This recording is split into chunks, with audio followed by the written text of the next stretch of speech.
a number of the women, this is their first entry into politics. As you know, the women who are enrolled in this program, they have expressed a desire to run for elections at all levels: village, municipal, town, and of course national elections. So far we have seen some success, very incrementally, because we didn't get here overnight. Out of the first cohort, we've had 5 women who've entered elected politics at the village council level. And of that 5, 3 were successful. There was a village council chair lady elected and 2 councillors. The second cohort, we had 2 women who took part in national conventions, but they were unsuccessful. In this cohort here, we have a woman who's graduating who is actually elected in the Belmopan City Council. And so we celebrate those successes a little at a time, hoping that in years to come, we will have more women in the highest decision-making positions of Parliament.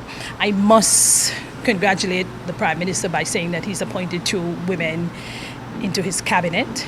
And we're looking forward to the day when women are given the opportunity to run alongside their male counterpart in conventions, win them, and become full-fledged representatives and are asked to serve in cabinet. Because when we increase women's representation, we actually increase gender parity, we increase fairness, and it's also, for us as a nation, excellent, because we cannot fully develop if we leave half of our population behind, and women make up 50% of our voting population. We need women at all levels, and we need to be in the positions of power where decisions are actually made over our lives, so as to create that sense of balance, because women have different frames of reference and we bring different things to the table, which is all important for development. The training was for 13 weeks. We looked at issues that were germane to politics and national development. Our facilitators included local and international. We had a facilitator doing gender and human rights and women's rights coming out of the UN office in Panama. We had local facilitators like Dr. Carla Barnett. She did dissecting the national budget, what goes into making the national budget. Deborah Lewis, who is a gender consultant, she did gender budgeting 101, how we can use the same monies that government budget to better account for men, women, boys and girls, their share of the economic pie.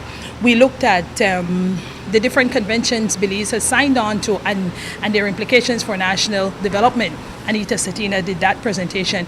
We also looked at the national local government policy. Eugene Palacio, who is the head of Rural Development Department, he did that session.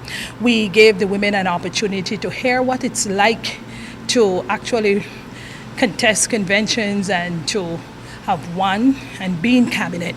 So we had Dolores Balaramos Garcia, who did that presentation.